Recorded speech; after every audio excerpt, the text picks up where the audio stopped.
Hello everyone, নিয়ে চলে এলাম নেল সিরিজের 5th ডে। আজ দেখাবো ব্লুমিং জেল দিয়ে স্নেক আর্ট। তো ব্লুমিং জেল দিয়ে স্নেক আর্ট করতে গেলে ফার্স্টে একটি হোয়াইট বেস কালার দিলাম, সেটা 60 সেকেন্ড কিওর করলাম।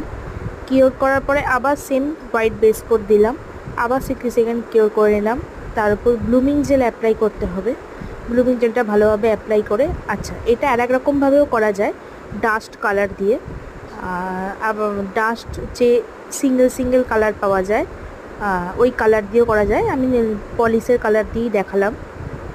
কালারফুল কালার দিয়ে ছেড়ে ছেড়ে এক কালারটাকে অ্যাপ্লাই করে সেটি স্প্রেড হওয়া পর্যন্ত আমাদের সময় দিতে হবে, যতক্ষণ না স্প্রেড হবে ভালোভাবে।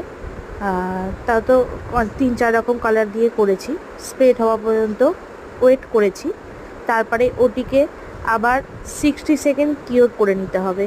60 সেকেন্ড কিওর করে নেওয়ার পর তার উপর আবার ব্লুমিং জেল অ্যাপ্লাই করতে হবে।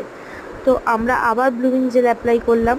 ভালোভাবে ব্লুমিং জেলটা অ্যাপ্লাই করে তার উপর ব্ল্যাক ডট ডট করে দিতে হবে। তো কিভাবে দিলাম দেখতেই পাচ্ছেন, ব্ল্যাকটা একটু গ্যাপে গ্যাপে দিতে হবে।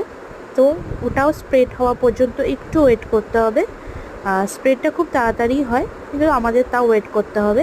তো লাস্ট অ্যান্ড ফাইনাল লুক কেমন হলো জানাবেন। সবাই ভালো থাকবে, সুস্থ থাকবে। নেক্সট ভিডিওর জন্য সবাই ওয়েট করবে। সবাইকে টাটা।